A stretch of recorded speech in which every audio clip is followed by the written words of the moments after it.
selamat datang di YouTube Rencanamu. Selamat ya buat kamu yang udah keterima kerja. Tapi ingat, keterima kerja itu bukan akhir. Tapi ini adalah awal dari perjalanan panjang karir kamu sampai ke depannya. Nah, hari ini kita kedatangan kakak-kakak dari HR Recruitment dan juga Consultant. Di sini mereka akan ceritain apa aja sih yang harus kamu lakukan di awal karir kamu agar di kemudian hari nanti karir kamu ini makin melesat dan melejit. Oke, tanpa berlama-lama lagi, langsung aja kita cek sharing dari kakak-kakak Potensia HR.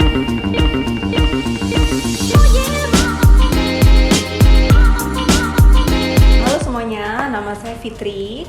Saya bekerja di Potensia HR sebagai konsultan. Dan saya Natasha sebagai Head of Business Development di Potensia HR.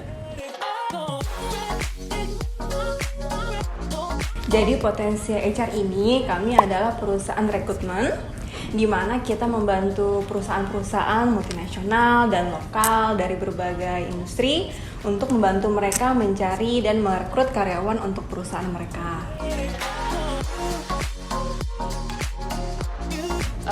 Pastinya banyak mengamati, banyak bertanya agar dapat mengerti perusahaan dan pekerjaannya, dan pastinya juga keep fokus agar dapat bekerja dengan baik.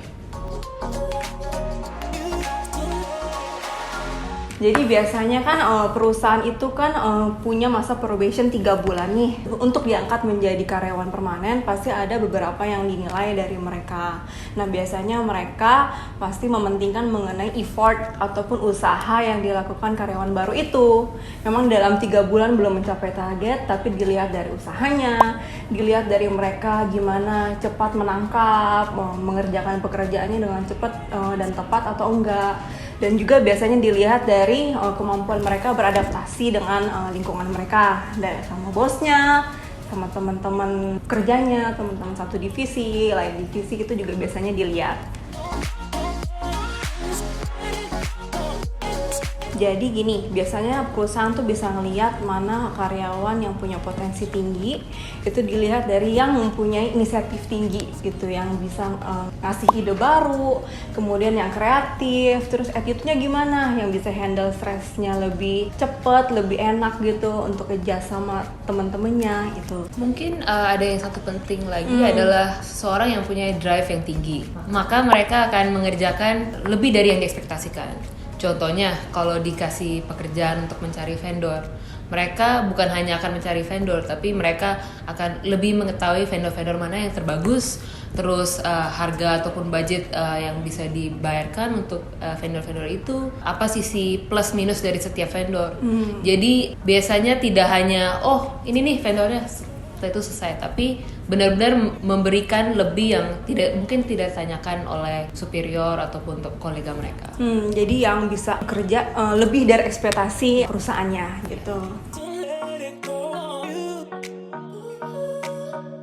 Kalau menurut kita ya, semuanya penting dan harus seimbang gitu. Cuma kalau memang punya attitude yang bagus, itu pasti punya kemampuan untuk develop hard skill kita atau soft skill yang mau kalian kembangkan gitu. Pada saat kita membicarakan komunikasi, bukan berarti semua orang harus bisa mempresentasikan dirinya di depan audiens yang besar.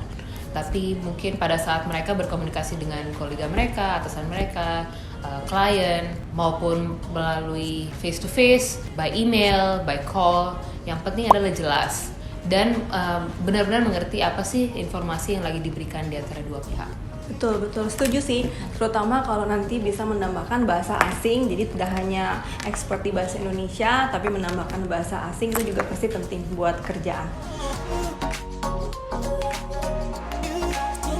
Jadi kalau menurut kita, itu pasti bahasa Inggris yang paling penting, karena udah tahu ya, itu sebagai global communication. Jadi kalau menurut kita, bahasa Inggris paling penting. Kemudian bisa ditambah sama bahasa favorit yang lain. Misalnya kalian suka bahasa Jepang atau tertarik untuk kerja di Japanese company, bahasa Jepang yang kalian ambil, ataupun Chinese Mandarin pun juga penting kalau kalian memang tertarik dan suka. Di era globalisasi sangat penting ya, apalagi kalau misalnya banyak ekonomi yang saat ini berkembang banyak. Contohnya Chinese companies sekarang banyak yang datang ke Indonesia, Dan mereka juga banyak hiring seorang yang spesialis bisa berbahasa Mandarin.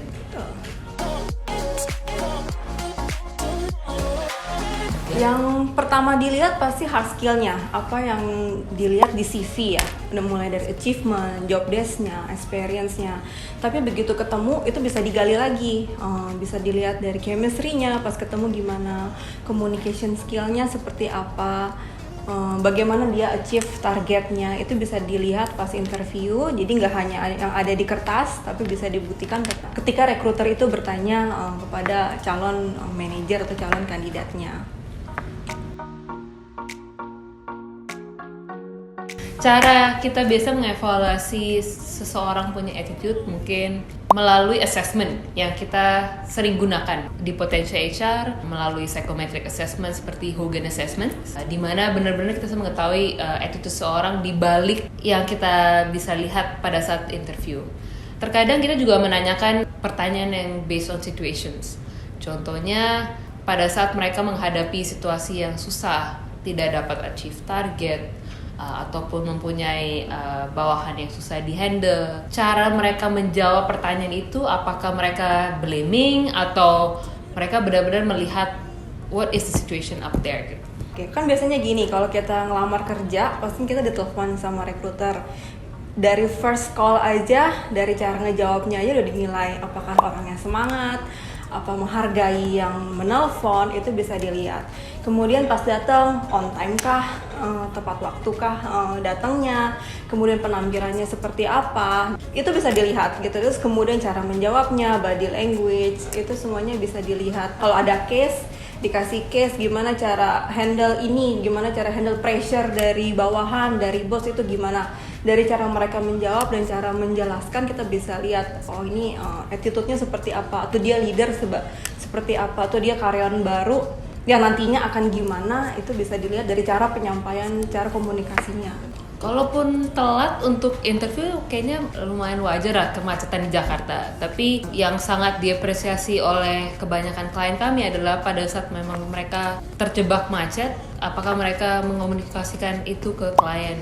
Telepon mungkin setengah jam sebelum, oh ada potensi saya telat nih. Ataupun klien sendiri yang saat itu sedang susah untuk bisa bertemu, apakah mereka tetap open dan fleksibel, itu sangat penting juga sih. Karena terkadang orang yang mungkin tidak fleksibel dianggap tidak interested untuk opportunity itu.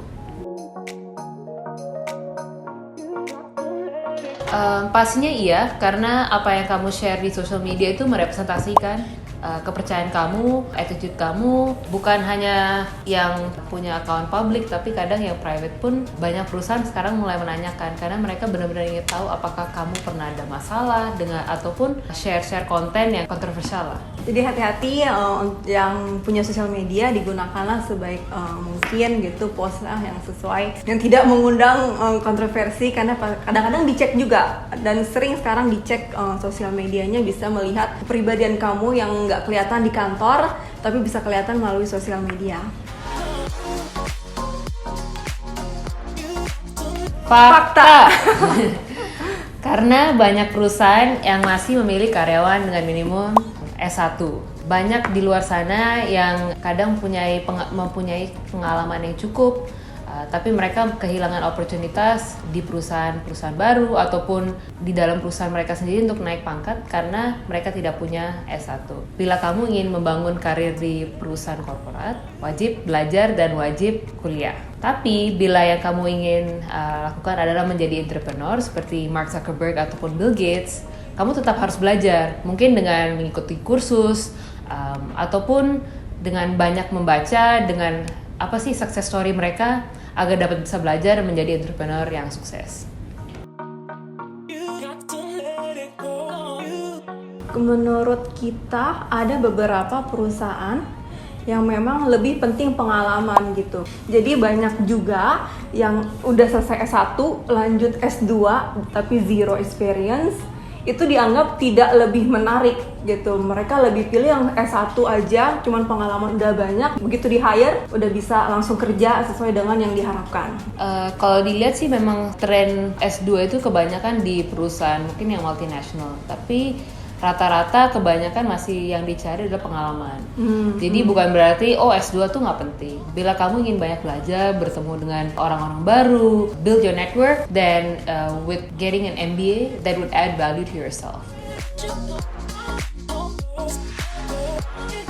Mitos. Karena gini, yang paling penting tuh yang pasti dilihat adalah kinerja kalian gitu. Mau sedekat apapun sama atasan, apalagi nanti kalau atasannya ganti-ganti, tetap aja yang dilihat pertama adalah kinerja kalian gitu. Tapi biasanya kalau yang udah punya kinerjanya bagus, hasil kerjanya bagus, pasti kan nanti atasan apresiasi kalian gitu. Pasti kan senang sama kerja kalian. Nah, disitulah bisa terjadinya proses relationship yang lebih dekat. Cuma balik lagi, pasti akan dilihat ya performa gitu, nggak hanya hubungan dengan atasan saja gitu. Ya.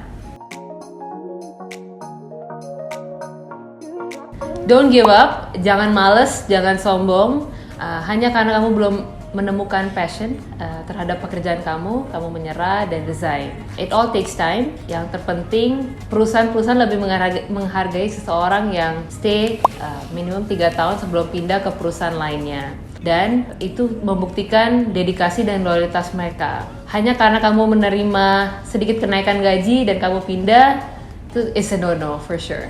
Oke, terima kasih teman-teman udah nonton video dari kita. Semoga bermanfaat. Yang jelas pokoknya tetap semangat terus di awal karir ya. All the best.